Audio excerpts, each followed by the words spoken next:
Motivation is not a strategy. Are you ending your days feeling drained, but when you look at your most important goals, they feel just as far away as they did yesterday? That feeling of spinning your wheels is crushing, but you're not alone. You've probably already tried the quick fixes and productivity hacks, but they're like a sugar rush. They give you a quick burst, but they don't have the power to carry you through the real challenges of building something that lasts. Why does this keep happening? Because motivation is not a strategy. What you're missing is a reliable operating system for success, and today we are going to build it. My name's Eliot Suggs, and this is the pursuit of excellence. Today, we're going deeper than surface level tactics. We're installing a new foundation for achievement. I call it the DCR Framework, and it's built on 3 pillars that support all lasting success: discipline, consistency, and resilience. We're going to think of this as the practical architecture for developing what Angela Duckworth calls grit. Get ready to take notes because this isn't just theory. I'm giving you a step-by-step blueprint to forge each of these pillars starting today. Your success is not about finding a magic bullet, it's about building an unbreakable core.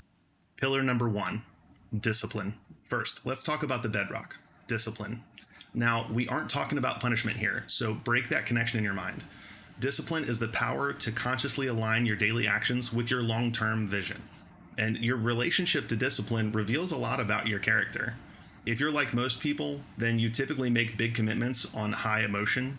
Your discipline is revealed in how you treat your commitments after the emotion. The feeling with which you made those commitments has long faded away. Just like any other skill set, you can develop discipline. Here's how. Action number 1, define your non-negotiables. A non-negotiable is something you're willing to say yes to every time, and say no to anything that stands in its way.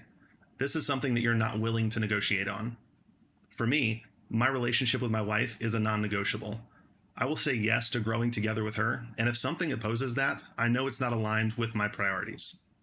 A second priority for me is growing and developing leaders and high achievers. So get specific on this one. Identify 1 to 2 critical actions you control that will drive your most important outcomes. Carve this time into your schedule and protect it fiercely. This eliminates decision fatigue, freeing up your mental energy. The common pitfall is taking on too many non-negotiables. Remember that if everything is a priority, then nothing is a priority. Start with 1 and learn to master it. Action 2, architect your environment. Relying on willpower is exhausting. As James Clear argues in his book Atomic Habits, it's better to be the architect of your surroundings. This makes your desired actions easier and your distractions harder. This outsources discipline to your environment, so it works automatically. Don't forget your digital environment too. It's often the biggest source of our distractions.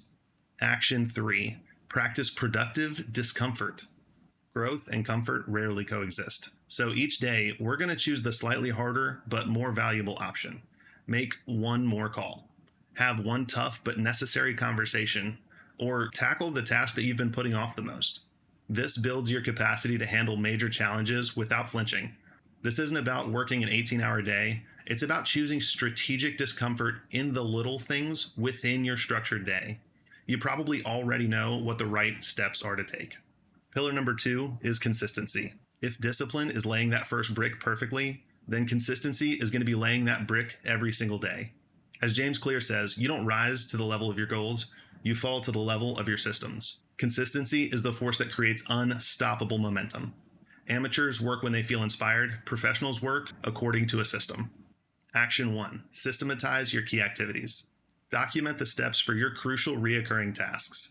Creating simple checklists or standard operating procedures reduces decision fatigue and makes consistency much easier. These systems are scalable and will help you ensure quality. A systematized task can be delegated and improved. A task that lives only in your head creates a bottleneck. Action 2, install feedback loops. We know what gets measured gets managed, so use a simple spreadsheet or a journal to track your consistency with your non-negotiables. This is going to provide you objective data on your performance. What we're going to do here is we're going to track actions you control, not outcomes you don't control. You can't control someone else's actions, so when it comes to your consistency, we're only going to track actions you can take. Action 3, master the never miss twice rule. Consistency is not about perfection, but we get it. Life does happen. The goal is to simply show up and keep the chain of consistency from breaking. So if you miss a day in your consistency, do not let yourself miss the next day. The next one is all that much more important. It proves to yourself that you have what it takes. This builds the resilience into your system and prevents the all or nothing thinking from derailing the most ambitious people. It teaches you and your team to recover quickly. We've just covered discipline and consistency. If you're getting value from this framework so far, then do me a favor and hit the like button and then subscribe to our channel, The Pursuit of Excellence. My commitment is to give you the actionable strategies you need, and you won't want to miss what's coming next. Pillar 3, resilience. Now for the pillar that holds everything together. Resilience is going to keep you driving even when the road gets tough.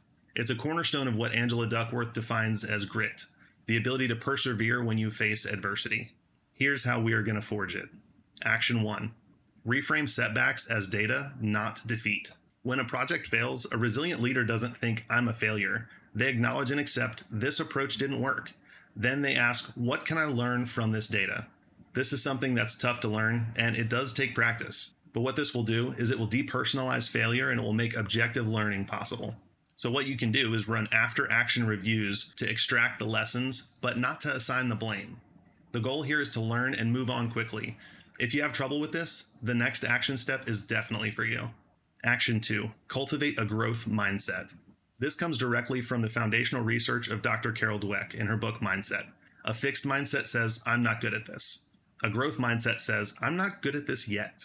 Resilient leaders see effort as a pathway to mastery, and growth-minded leaders know that almost anything can be viewed as a skill set that they can learn and grow.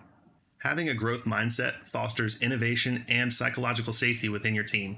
As a leader, this will encourage your team to take calculated risks, knowing that even some failed attempts provide valuable learning.